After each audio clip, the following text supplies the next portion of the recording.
My son said, "You don't need to worry about the details." The accountant looked at me and waited. So I asked for the details. What he read out loud ended the conversation.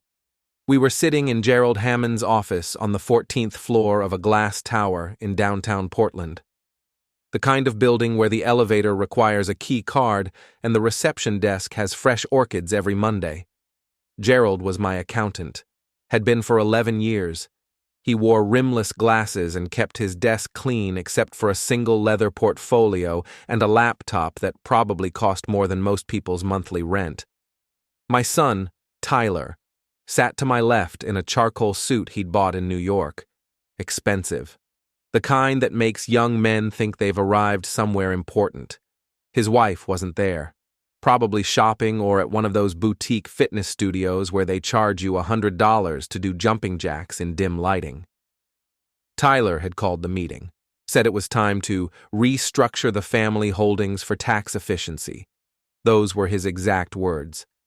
Tax efficiency, like he'd just discovered the concept last week. I was 52. Tyler was 29.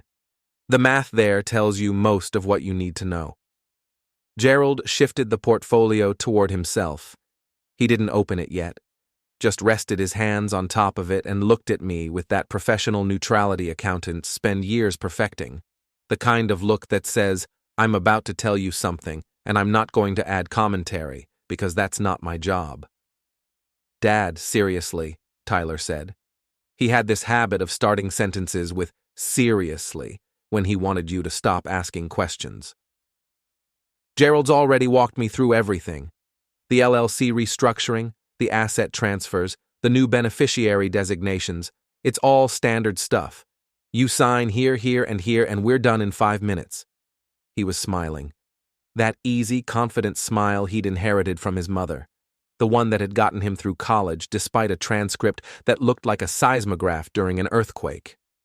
I looked at Gerald. "What are the details?" Tyler sighed. Actual theatrical sigh.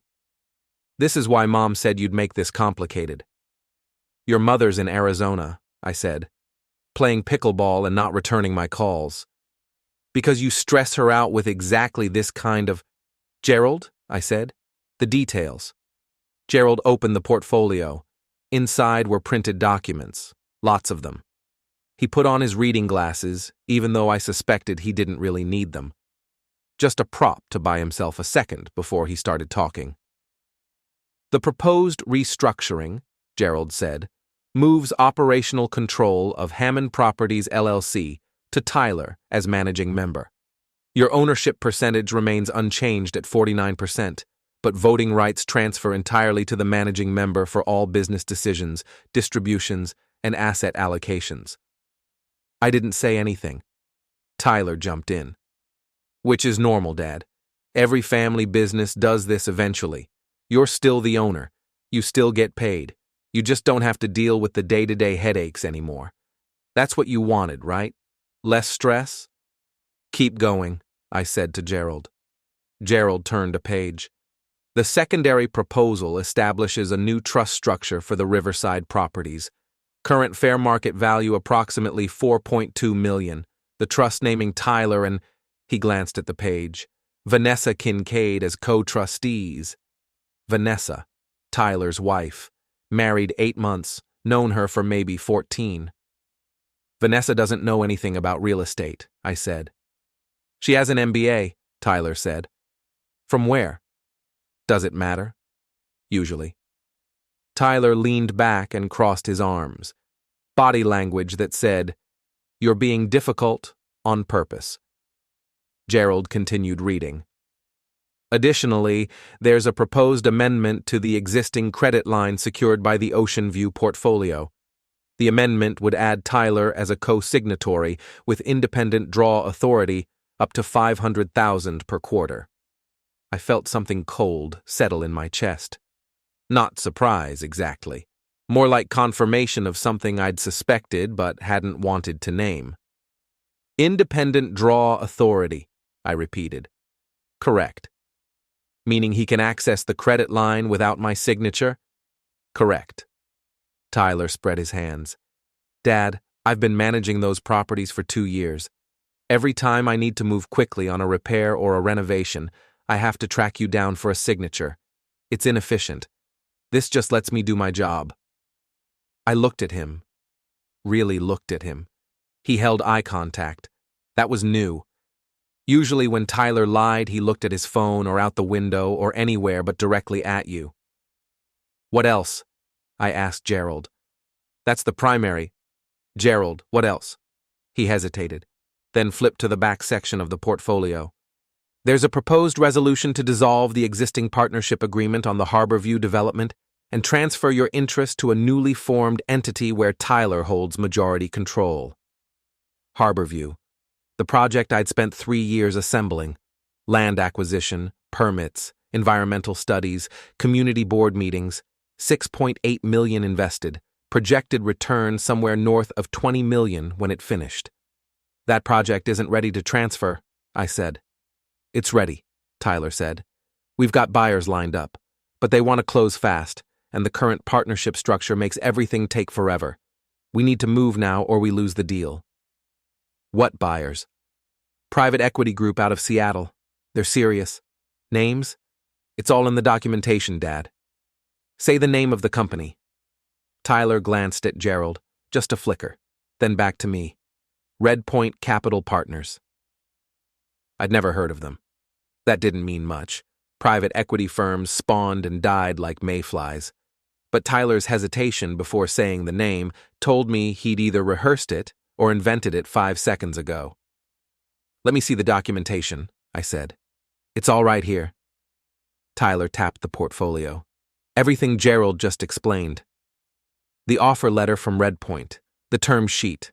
Let me see it. We can get you copies. You said they're serious. You said we need to move fast, so you brought the paperwork. Show me. Silence. Gerald looked down at his desk. Tyler's jaw tightened. This is exactly what I'm talking about, Tyler said. This is why we need to simplify things. You don't trust anybody. You question everything. We can't operate like this. Show me the paperwork from Red Point. I don't have it with me. But you scheduled this meeting to get my signature on documents transferring my interest in a project worth millions, and you didn't bring the buyer's offer? The offer's contingent on the restructuring. They won't commit until… Bullshit. The word landed like a slap. Gerald actually flinched. Tyler's face went red. Excuse me? Tyler said. Nobody offers to buy a development project contingent on internal restructuring unless they're already inside the deal, which means either Red Point doesn't exist or you've already promised them something you don't own. Tyler stood up. I'm not doing this. I'm not sitting here while you accuse me of… Sit down. No, I'm done. But don't blame me when you're still managing dumpster schedules and tenant complaints when you're 70. He headed for the door, stopped with his hand on the handle and turned back. Sign the documents or don't, he said. But I'm moving forward either way. Vanessa and I have our own plans. We don't need you to hold our hands anymore. Then he left. The door closed with a soft click that somehow felt louder than if he'd slammed it. Gerald and I sat there in silence. Outside the window, Portland stretched out under gray October clouds. The river looked metallic in the flat light. How long have you known? I asked. Gerald removed his glasses and set them on the desk. Known what? That he was going to try this. I didn't know anything. He called last week and said he wanted to discuss restructuring options. Asked me to prepare scenarios. I prepared scenarios. And you didn't think to call me first? He's a client, too. Has been since you added him to the accounts 3 years ago. Right. When I'd thought I was being a good father, teaching him the business, giving him responsibility. These scenarios you prepared, I said. Do they work? Legally? Yes, they're structured correctly. But… Gerald put his glasses back on, opened his laptop and typed something, turned it so I could see the screen. Spreadsheet, numbers in red and black. If these changes go through, he said, you'll own 49% of entities controlled entirely by someone else. You'll have no operational authority, no veto power, no ability to prevent distributions or transfers or sales.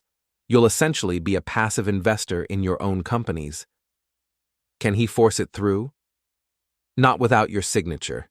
Everything here requires your consent. What if he forges my signature? That would be fraud, which would take months to prove and cost a fortune in legal fees. Gerald nodded slowly. Yes. I looked at the document still sitting in the portfolio, probably 50 pages, tabs marking signature lines. Tyler's name already signed in half a dozen places. Can I take these? I asked. They're yours to review, but Tyler will want an answer soon. I'm sure he will. I picked up the portfolio and stood. Gerald walked me to the door. We shook hands.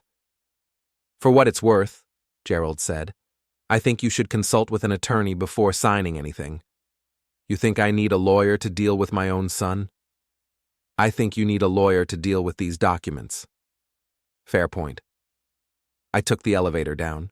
The lobby was marble and glass and expensive plants that probably had a dedicated maintenance crew. Outside, the afternoon traffic was already building. I'd taken an Uber to the meeting because Tyler had offered to drive me, said we could talk strategy on the way.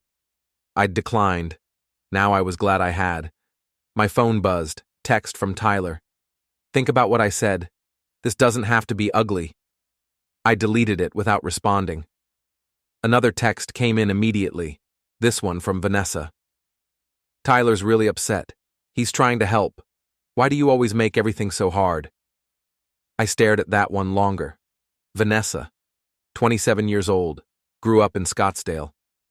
Daddy paid for everything until he didn't, and then she found Tyler. Pretty in that high-maintenance way that requires constant investment. Yoga at 6 a.m., hair appointments every 3 weeks, nails every 10 days. She posted on Instagram 14 times a day. Pictures of coffee cups and sunset views and inspirational quotes in script fonts. Tyler had moved her into my guest house about 3 months after they met, said it was temporary, just until they found their own place. That was a year ago. They'd gotten married at a resort in Maui. Destination wedding. 50 guests. I'd paid for most of it. I walked toward the waterfront, needed to clear my head. The Willamette River moved slowly between its concrete banks, dark and heavy with autumn runoff. Tourist boats were docked for the season. Everything looked shut down and quiet. My phone rang. Unknown number. I answered. Mr. Kincaid?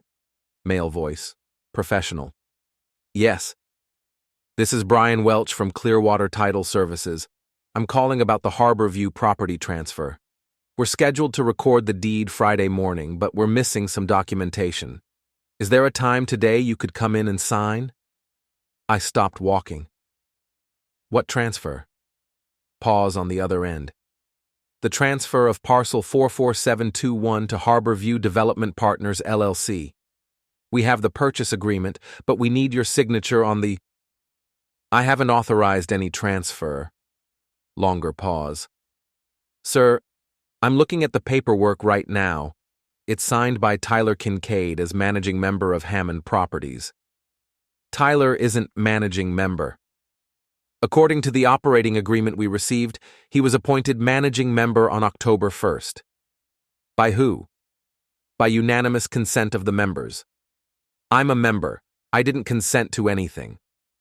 Now the pause stretched into awkward territory.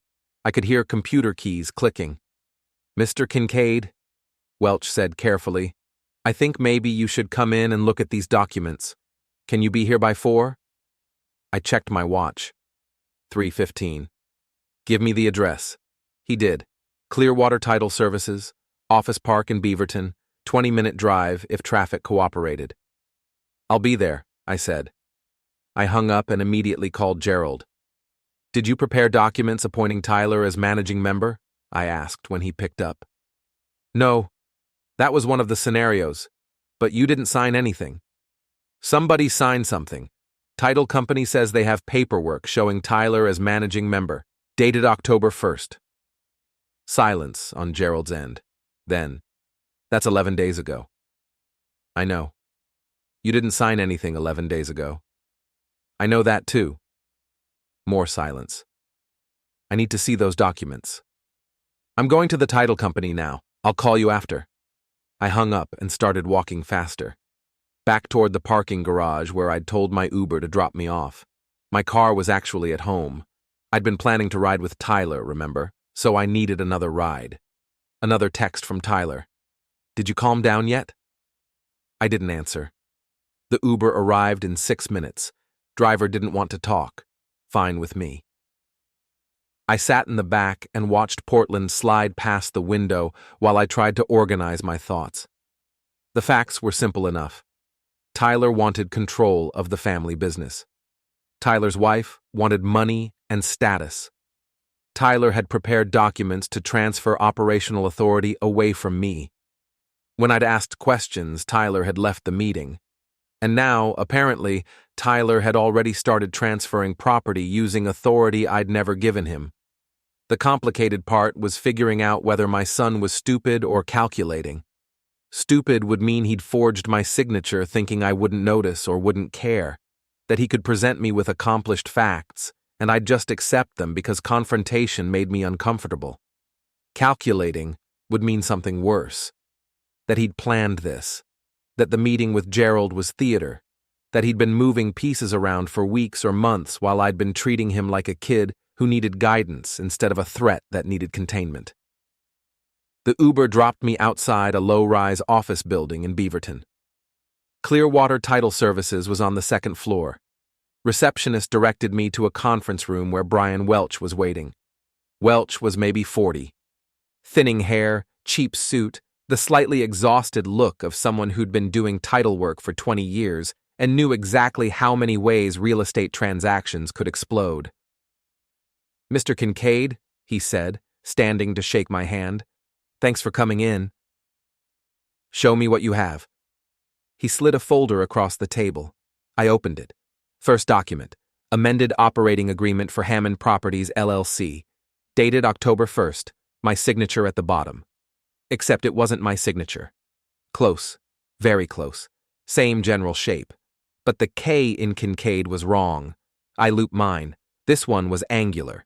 Second document, grant deed transferring Harborview parcel to Harborview Development Partners, LLC, signed by Tyler Kincaid as managing member. Third document, articles of organization for Harborview Development Partners, LLC. Members listed, Tyler Kincaid, 75%, Vanessa Kincaid, 25%. I read through everything twice. Then I looked up at Welch. "This is fraud," I said. Welch nodded slowly. "That's what I was worried about. You're not recording anything Friday." "We won't record anything without clear title. But Mr. Kincaid, the younger Mr. Kincaid, has already paid the filing fees and ordered the title insurance. If we don't record, he's going to want to know why. Tell him you need additional documentation." "What kind of documentation?" "Tell him you need me to come in and verify my signature in person. Then when he says that's not necessary, you'll know for sure something's wrong." Welch thought about that. "We could do that. Do it. And don't let him know I was here." "Sir, if this is fraud, you should probably—" "I know what I should do. Right now I need to know what else Tyler's filed and where." Welch hesitated. Then, "I can pull our records for any transactions involving Hammond Properties or your name. Give me 10 minutes. He left. I sat there looking at the forged signature. Tyler had practiced this. That was clear. He hadn't just scribbled something and hoped it would pass. He'd studied my signature and replicated it well enough to fool a title company employee who wasn't looking too closely. My phone buzzed. Text from my ex-wife, Linda. "Tyler says you walked out of a meeting. What's going on?" I typed, "Ask your son why he's forging my signature." Sent it. Immediate response, "What are you talking about?" I took a photo of the forged operating agreement and sent it to her. Then I waited. The 3 dots appeared, disappeared, appeared again. This went on for maybe 2 minutes. Finally, "I'm calling you." She did. I answered. "Explain," Linda said. No hello, no preamble. Tyler tried to get me to sign documents transferring control of the business to him. When I asked questions, he left. Now I find out he's been filing forged paperwork to transfer property. That's insane. Look at the signature, Linda. I'm looking at it. It looks like your signature. It's not mine. How do I know you didn't sign it and forget? That stopped me. Not because it was a reasonable question, it wasn't, but because it told me where Linda's loyalty was landing. I didn't forget, I said. Tyler wouldn't do this. There's some explanation. Then ask him for it. I will. But you need to stop making accusations. Tyler's been working so hard to build something. If you're going to sabotage... Sabotage? You know what I mean. You never believed he could run the business. You've been waiting for him to fail. He's forging signatures, Linda. Allegedly. I hung up. Didn't trust myself to keep talking. Welch came back with a stack of papers. I found 4 transactions in the past 2 weeks, all using Hammond Properties as the principal. 2 property transfers, 1 credit line modification, 1 beneficiary change on an insurance policy. He spread them out on the table. Every single one had my signature. Every single one was forged. Jesus, Welch said quietly. I pulled out my phone and started taking photos. Every page, every signature. I need copies of all of this, I said. I'll scan everything. Give me your email. I gave it to him. While he was scanning, I called Gerald again. Tyler's been forging my signature, I said when he answered. Multiple documents over the past 2 weeks. Property transfers, credit modifications, beneficiary changes. How many documents? At least 4 that I've found. Probably more. You need to file a police report. I need to understand what he's doing first. Can you run a credit check on Hammond Properties? See if there are any new accounts or loans I don't know about? That'll take a few hours. Do it. And pull all the bank statements for the past 3 months. Every account Tyler has access to. You want me to freeze the accounts? I thought about that. Not yet. If he knows I'm looking, he might accelerate whatever he's planning. Just monitor them. Flag anything unusual. I'll call you tonight. Welch finished scanning. Emails sent, he said. What do you want me to do about Friday? Stall him. Say you need additional verification. If he pushes, tell him there's a problem with the title search. And if he shows up in person? Call me immediately. I left Clearwater and sat in my car in the parking lot. The afternoon was fading into evening. Office workers were leaving for the day. Everyone looked tired. My phone rang. Tyler, I answered. Dad, what the hell did you send Mom? The truth. That's not my signature on that document. Somebody at the title company screwed up. I'm going down there tomorrow to straighten it out. Don't bother. I already did. Silence. Then, you went to the title company? I did. Why? Because they called me about documents I never signed. This is ridiculous. You're seeing conspiracy where there's just normal business operations? The document's probably fine. You're just being paranoid. The signature's forged, Tyler. No, it's not. I watched you practice my signature. You were 14. Remember? You wanted to sign your own permission slips for field trips.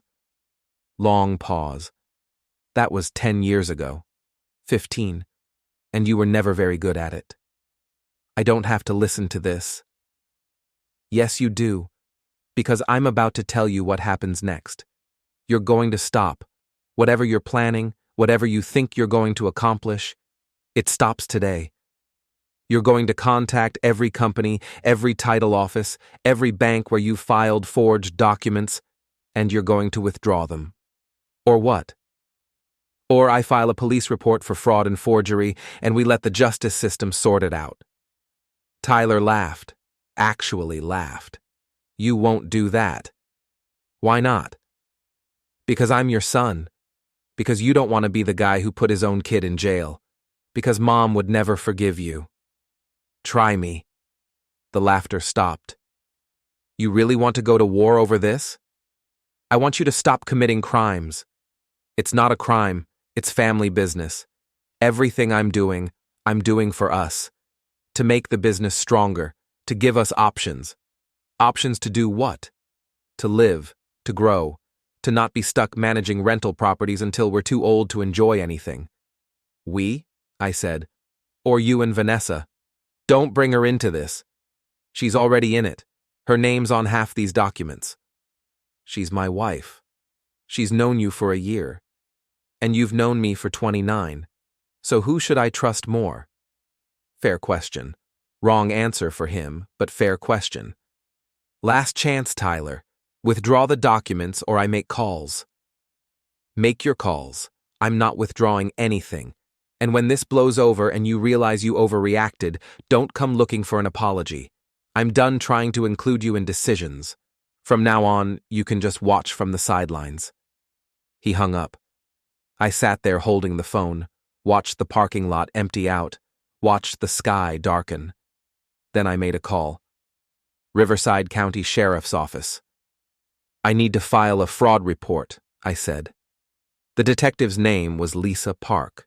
Mid-40s, dark hair pulled back in a ponytail, no-nonsense handshake. We met at a coffee shop in Beaverton the next morning because apparently that's what you do now instead of going to the police station. Everything's informal until it isn't. She ordered black coffee. I got the same. We sat at a corner table away from the espresso machine. Walk me through it, Park said, pulling out a notepad. I showed her everything, the documents from Clearwater Title, the photos from my phone, the timeline as I understood it. She took notes in neat handwriting that probably said something about her personality. Have you confronted your son about this? She asked. Yesterday. He denied it, then basically said I couldn't prove anything, then hung up on me. And your accountant confirmed you never signed these documents? Correct. Park studied the forged signature on the operating agreement. It's close. I'll give him that. But the K is wrong. You loop it. He doesn't. That's what I thought. How many documents total? 4 that I've confirmed. Probably more I haven't found yet. She made another note. And what's the total value of assets involved? I did rough math in my head. 8 million. Maybe 9. Her pen stopped moving. She looked up. You're telling me your son is attempting to fraudulently transfer $9 million in assets? Yes. Mr. Kincaid, this isn't a family dispute. This is a serious crime. I know. You understand that if we move forward with this, your son will likely face criminal charges. Fraud, forgery, possibly more depending on what we find. He could go to prison. I understand. Park leaned back. You're sure you want to do this? Because once we start pulling records and interviewing people, there's no putting the toothpaste back in the tube. I thought about Tyler's voice yesterday. The confidence, the certainty that I wouldn't follow through. The assumption that family loyalty trumped everything else. I'm sure, I said. She nodded, started writing again. I'll need to interview your accountant, get copies of all the original documents, talk to the title company. This is going to take some time. How much time? Weeks, probably. Fraud investigations move slow. We need to build a case that'll hold up in court. What should I do in the meantime? Don't confront him again. Don't discuss this with anyone except me and your lawyer, and definitely get a lawyer if you haven't already. I have one. Good. Use them. And Mr. Kincaid? Yes? Change your passwords, all of them. Email, bank accounts, everything. If your son has been forging signatures, he might have access to other things too. I hadn't thought of that. Should have. I'll do it today. We talked for another 20 minutes. She asked about Tyler's history, his finances, his marriage. I answered what I could. Some things I didn't know. That bothered me more than it should have. When we finished, Park handed me her card. Call me if anything else happens, anything unusual. Doesn't matter how small. I took the card. What are the chances he stops on his own? Based on what you've told me? 0. People who forge documents don't stop because they feel bad. They stop because they get caught. I drove home. The house was quiet. Tyler and Vanessa were supposed to be staying at the guest house, but I hadn't actually seen them in 3 days. Their cars weren't in the driveway. That was fine. I needed space to think. The house was a mid-century modern I'd bought 15 years ago. 4 bedrooms, 3 baths, view of the West Hills. Linda had hated it. Too modern, too much glass. She'd wanted something traditional in Lake Oswego with a circular driveway and a 3-car garage. We'd compromised by getting divorced. I changed all my passwords like Park suggested. Email, bank accounts, investment accounts, credit cards.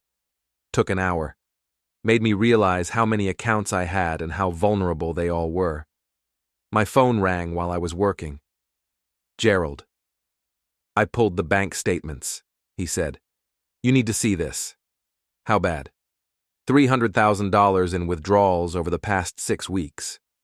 I stopped typing. From which account? The operating account for Hammond Properties. 15 separate transactions, all authorized by Tyler as managing member. He's not managing member.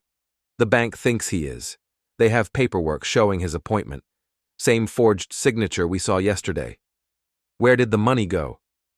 That's the interesting part. Most of it went into an account for Harbor View Development Partners, Tyler's new company, but about $70,000 went to something called Pacific Lifestyle Consulting. What's that? No idea. I can't find any business registration or website. Can you trace the payments? I'm trying, but it looks like Pacific Lifestyle might be a shell company, formed recently, minimal footprint. I thought about Vanessa, her MBA from somewhere, her sudden interest in Tyler's business career. See if there's any connection to Vanessa, I said. Already on it. I'll call you back. He hung up. I sat there staring at my computer screen. $300,000. That was real money. Not enough to destroy me, but enough to hurt. My phone buzzed. Text from Linda. Tyler says you filed a police report. Is that true? I typed, yes. 3 dots appeared immediately. Disappeared. Appeared again. You're actually going to try to put your own son in jail? I'm going to let the police investigate the fraud he committed. He made a mistake, that's all. You're blowing this out of proportion. $300,000 isn't a mistake. The dots stopped. No response for a full minute. Then, what are you talking about? I sent her the withdrawal summary Gerald had given me. This time, the wait was longer, maybe 5 minutes. Then my phone rang. Where did you get this? Linda asked. Her voice sounded different, shaky. The bank. Tyler's been pulling money out of the business account for 6 weeks. That can't be right. It's right. Did you ask him about it? Linda, he forged my signature to give himself access to the account. You really think he's going to admit anything? Silence. I could hear her breathing. I need to talk to him, she said finally. Good luck. Don't be like that. Like what? Cold. You're being cold. I'm being realistic. Your son is committing fraud. That's not coldness. That's fact. He's your son too. Then he learned it from both of us. I hung up. Regretted it immediately. Not because I was wrong, but because alienating Linda wasn't going to help anything. She might be in denial, but she wasn't stupid. Eventually, she'd see what I was seeing. Or she wouldn't. People believe what they need to believe. I spent the afternoon going through files, physical files, digital files, everything I could access, looking for more evidence of Tyler's activities. Found plenty. Email exchanges I'd never seen about property valuations, contracts with vendors I'd never approved, communications with potential buyers for properties I'd never agreed to sell, all of it using my name, my authority, my signature. He'd been building a parallel version of the business, one where he was in charge and I was just a name on the letterhead. Around 6 p.m., Gerald called back. Pacific Lifestyle Consulting is registered to Vanessa, he said. Formed 2 months ago. Corporate address is a UPS store in Teagard. What does the company do? According to the registration, marketing and brand consultation. Vanessa doesn't know anything about marketing. Apparently she knows enough to bill your company $70,000 for services. What services? That's what I'm trying to figure out. I've requested invoices from the bank, but it might take a few days. Bill it however you need to. There's something else, Gerald said. I found another account. Personal account in Tyler's name. It was opened 4 months ago with a $50,000 deposit.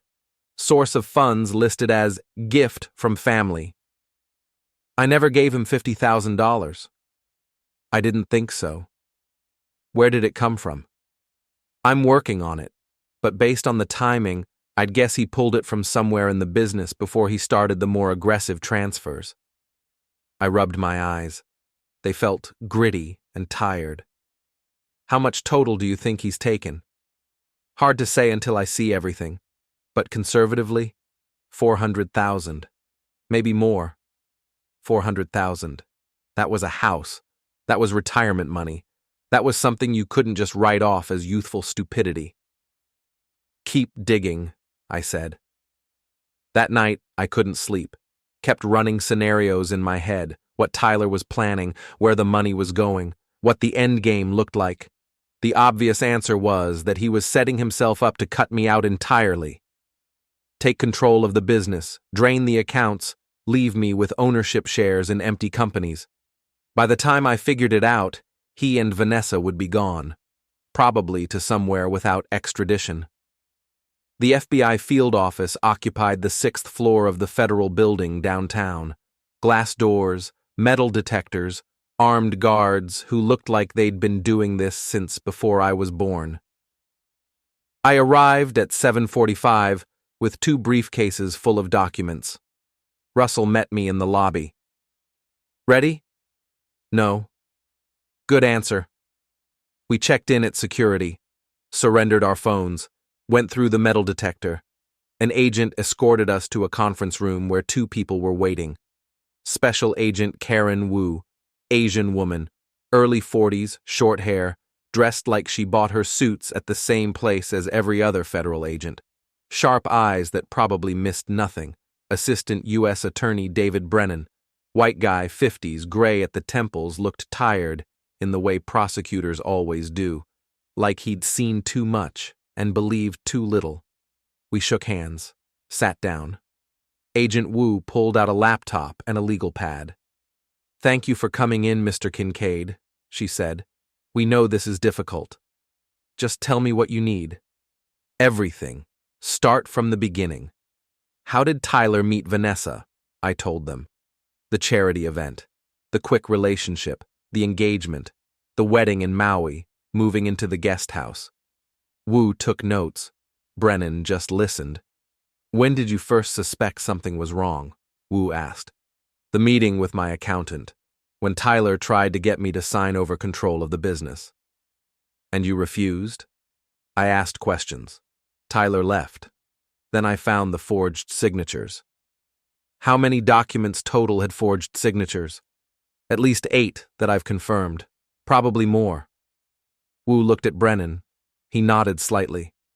Mr. Kincaid, Brennan said, we've been investigating Vanessa Chen for 26 months. She's connected to a fraud operation that spans 6 states and involves at least $40 million in losses. We have evidence of money laundering, wire fraud, bank fraud, identity theft, and conspiracy to commit racketeering. And Tyler? Tyler is what we call a cutout, someone Vanessa uses to access money and assets without exposing herself directly. We've identified 4 other cutouts in 4 other cities. All of them thought they were in legitimate relationships. All of them were manipulated into committing fraud. Tyler knew what he was doing. Did he? Wu asked. Or did Vanessa convince him that what he was doing was legal? That the signatures were just formalities? That the shell companies were legitimate business structures? Tyler forged my signature. He knew that was illegal. Knowing something is illegal and understanding the full scope of what you're doing are different things.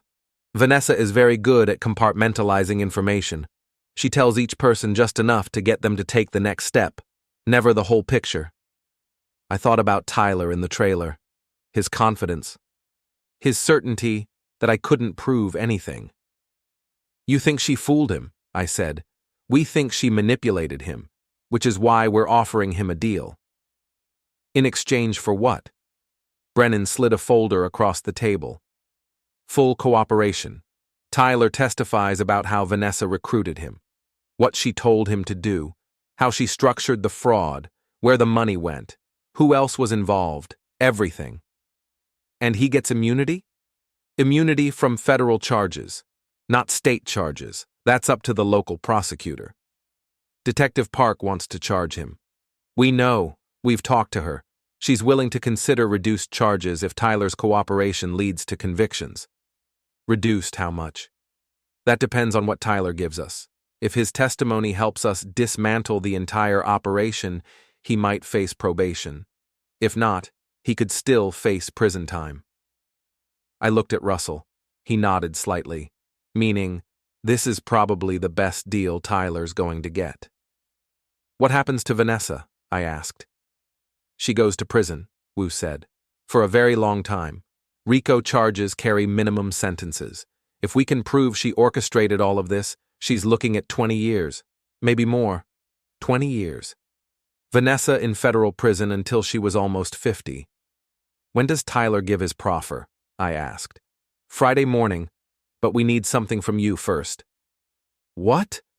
We need you to agree not to interfere with Tyler's cooperation.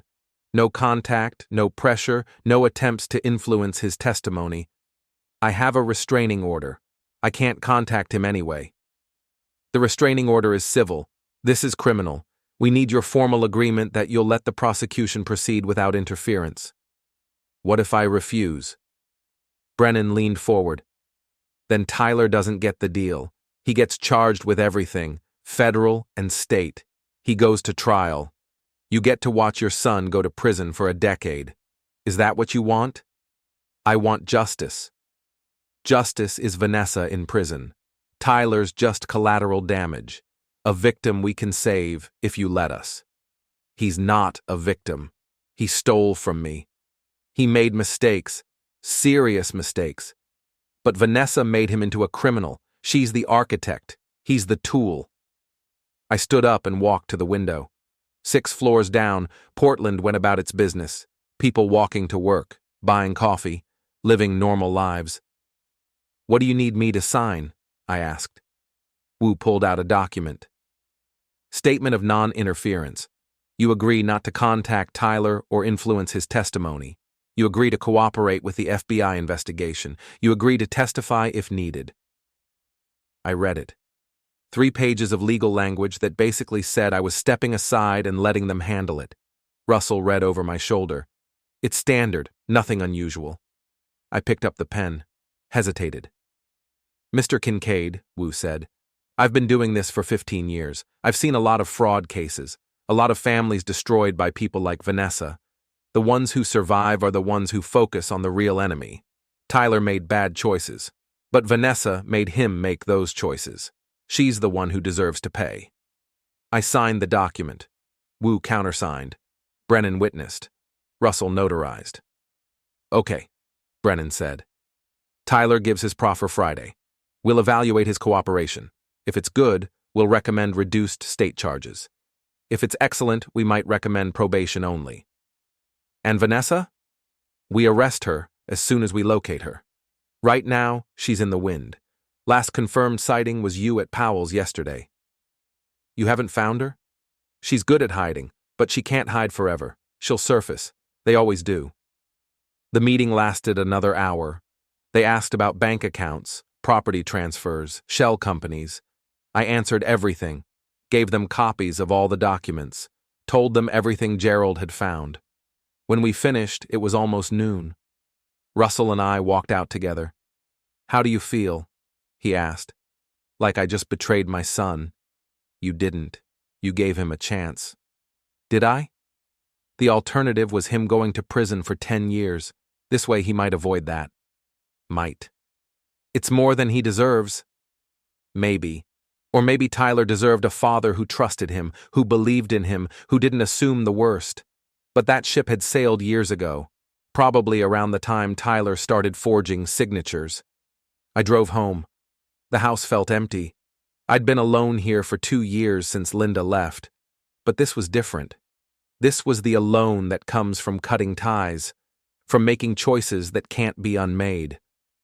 My phone buzzed. Text from Linda. I know what you did. I didn't respond. Another text.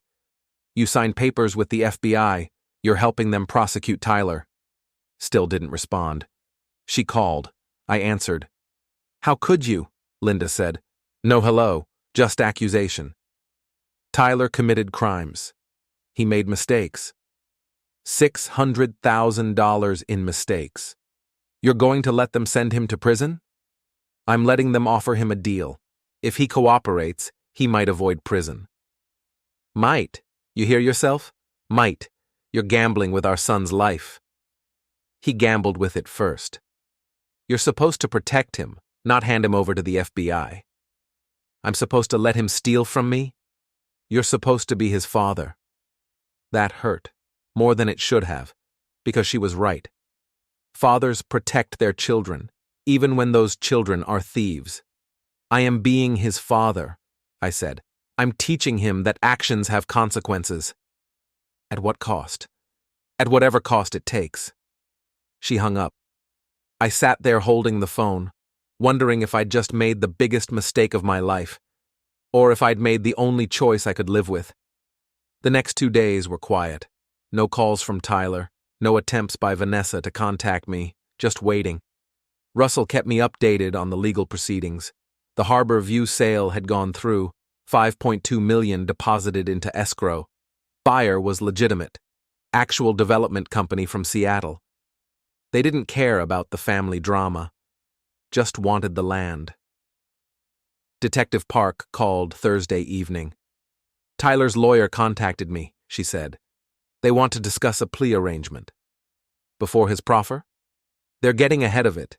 If Tyler cooperates fully with the FBI, his lawyer wants state charges reduced to misdemeanor fraud. Probation, restitution, no jail time. What did you say? I said I'd consider it, depending on what Tyler gives the FBI and how much help he provides in recovering your assets. What are the chances he gets that deal? Honestly? Pretty good. The prosecutor wants Vanessa. Tyler's a means to that end. If he delivers, they'll go easy on him. And if he doesn't? Then we charge him with everything and let a jury decide. Friday morning I woke up early. Couldn't sleep. Today Tyler would sit in a room with FBI agents and prosecutors and tell them everything. About Vanessa, about the fraud, about what he'd done. And I wouldn't be there. Couldn't be there. Had signed papers promising not to interfere. I made coffee, sat in the kitchen, watched the sun come up over Portland. Around 9 a.m., my phone rang. Unknown number. Hello? Dad? Tyler's voice, shaky, scared. Tyler, I need to talk to you. We're not supposed to. I know, but I need to talk to you before I go in, before I do this. Where are you? Parking garage, Federal Building. They're expecting me in 20 minutes. Tyler, if your lawyer finds out you called me, I don't care. I just need you to know something. I waited. I'm sorry, Tyler said. For everything. For the signatures. For the money. For believing Vanessa when I should have believed you. I'm sorry. I didn't know what to say. Apologies didn't fix fraud. Didn't return stolen money. Didn't undo broken trust. But they were something. Are you going to cooperate? I asked. Yes, I'm going to tell them everything. About how Vanessa planned it. About the fake companies. About where the money went. All of it. Good. But I need you to know, I didn't understand what she was doing. I thought we were being smart, aggressive. I didn't realize it was fraud until it was too late. You forged my signature, Tyler. I know. That was wrong. But Vanessa convinced me it was just a shortcut, that you'd signed off verbally and we were just documenting it. I was stupid. I was in love. I wanted to impress her. You wanted my money. I wanted to prove I could do what you did. Build something. Make it work. Be someone you'd be proud of. That broke something inside me. Because it might have been true. Or it might have been another manipulation. Another lie told well enough to sound like truth. Tyler, you need to hang up. You need to go in there and tell the truth. Whatever happens after that, happens. Will you be there? At the trial? I don't know. Mom won't talk to me. She thinks I betrayed you, which I did, but she won't even let me explain. She's angry. Give her time. What about you? Are you angry? Yes. Will you ever forgive me? I don't know. Silence on the line, just breathing. Okay, Tyler finally said. I should go. They're waiting. Tyler? Yeah? Tell them everything. Don't protect her. Don't protect yourself. Just tell the truth. I will. Bye, Dad. He hung up. I sat there holding the phone. Tyler scared. Tyler apologizing. Tyler asking for forgiveness. And me, still not sure if any of it was real.